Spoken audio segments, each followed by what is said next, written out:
Hey, countdown to the Geekcast. This is Retro Ray. We're here at Rolling Oaks Mall with the Killer Klowns from Outer Space. They're going to be here today, Saturday, and Sunday. Tomorrow from 11 to 6. If you missed them today, you got to come out. If you don't know this movie, I don't know how you do not know it. It's such an iconic movie.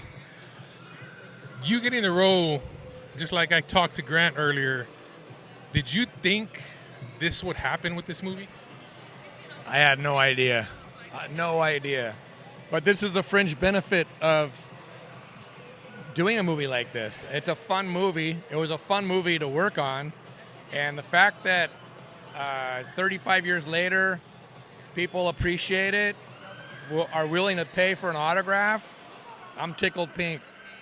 And I want more. I want to do another one. I'm hoping that somebody steps up and gives the Kyoto brothers a budget and we can make another one. I mean, I don't see why not. I mean, they're doing the video game. The video game's going to do well just because of the Killer Klowns of Outer Space. I see it. I mean, launching. I don't even know why they're doing a Kickstarter to get this movie made. I mean, fans would contribute to this movie to get a second movie made. I mean, to see you reprise a role. Guys, if you don't know, why don't you let them know which clown you play? Well, I actually played 7 clowns. The main clown was Rudy. So I did the popcorn gun scene in the elevator. I played Chubby sucking the blood out of the cocoon. I played Slim. I played the hands for the shadow puppets. Let's see, the garbage can lid. I lifted the lid. Yeah, and then just lots and lots of scenes where there's a lot of clowns. I would play one of them.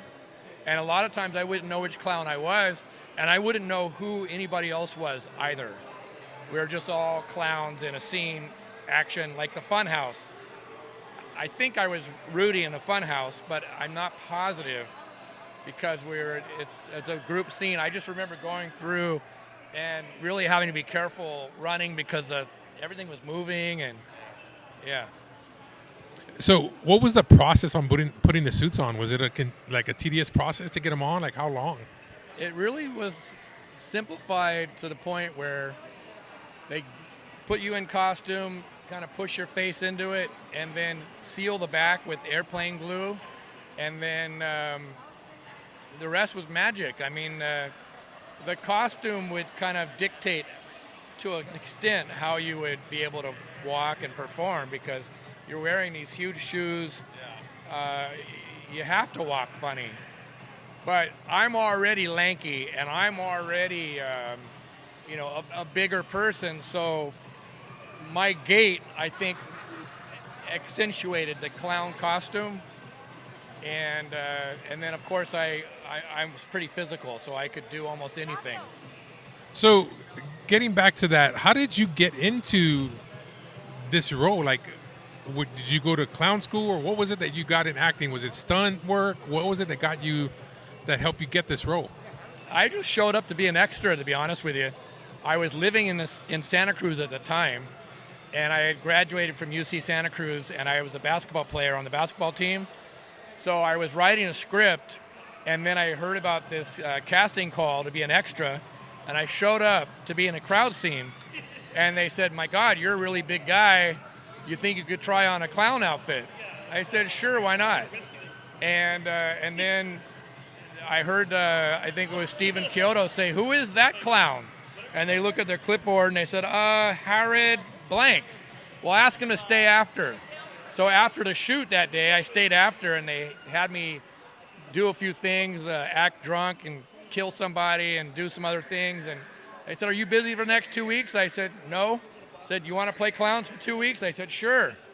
And that was it. And then 25 years later, I get this weird phone call from a guy named Sean. He says, "I want to be your agent." And I said, "For what?" And he said, "You were in Killer Klowns, weren't you?" I'm like, "Yeah." And ended up doing our first convention in Indianapolis and Orlando, and this thing has taken off since. It seems like it's getting bigger and bigger every year. And now that the game is coming out, I really wonder where this is going to go. I mean, you got to realize this is very surreal for a guy like me to be sitting here signing autographs all day long. Well, I was here earlier when you actually signed your first popcorn gun, and I actually videotaped it as well to post on social media as well for you. How is it seeing like all the families coming out, the kids, the dads and everybody, and just seeing them want to meet you because you were the Killer Clown? I really don't understand it, but I'll take it. I'll take it. And it's all positive. It's fun to have done the movie in the first place, and now it's fun to be doing this. And the popcorn gun, I had no idea they were going to make a popcorn gun. I mean, that's insane. But it's pretty close. It's pretty close to the original. It's just lighter. Like in the movie, it was heavy. It was a lot heavier. And but this whole thing it's magical. This is sheer joy. I'll take it. Nice. How is it seeing though? Like now you're getting figures made of you, Funko Pops. I mean, that's something that I guess we all grow up that one day we could be a figure. I mean, that's kind of cool to have a Funko Pop and you get to sign it and see yourself. And it's pretty weird, but it's not really me. I mean, it's actually the genius of Charlie Chiodo. He's the one that created the character, and so I just played the character, as an actor. But the Chiodo brothers it's really their baby, and they deserve all the credit. But I'm tickled to be part of this. It is weirder than the Funko Pops is when a beautiful young woman comes up and says, "I'm getting your face tattooed on my chest," and I'd be like, "What? Your whole chest?" "Yeah." And then I noticed she's with a guy, and I said, "And what do you think of that?" And he goes, "I kind of like it." I'm like, "Okay, you guys are freaking me out. This is too weird. It's really getting too weird. Everyone's getting Killer Clown characters tattooed on their bodies." You'll be surprised. I've seen some Michael Myers, Jason. The horror community is so big. It actually, the horror cons do really, really well overall, and all the when they're made. And Killer Clowns. I am so glad you guys came to San Antonio, Texas.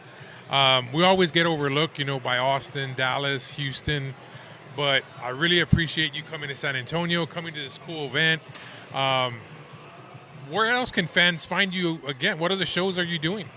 We're going to be doing Baton Rouge next weekend, and then I think we're doing Creepy Con in next year, 2024.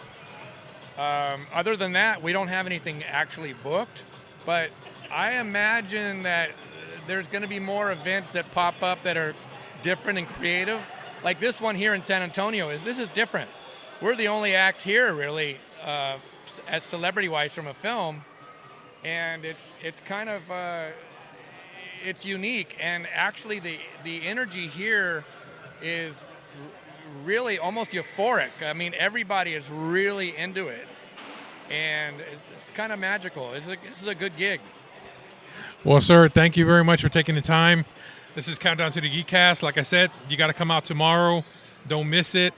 Bring your pops. He's got photos for you to sign. And come out and meet him. Thank you very much, sir. Thank you, sir.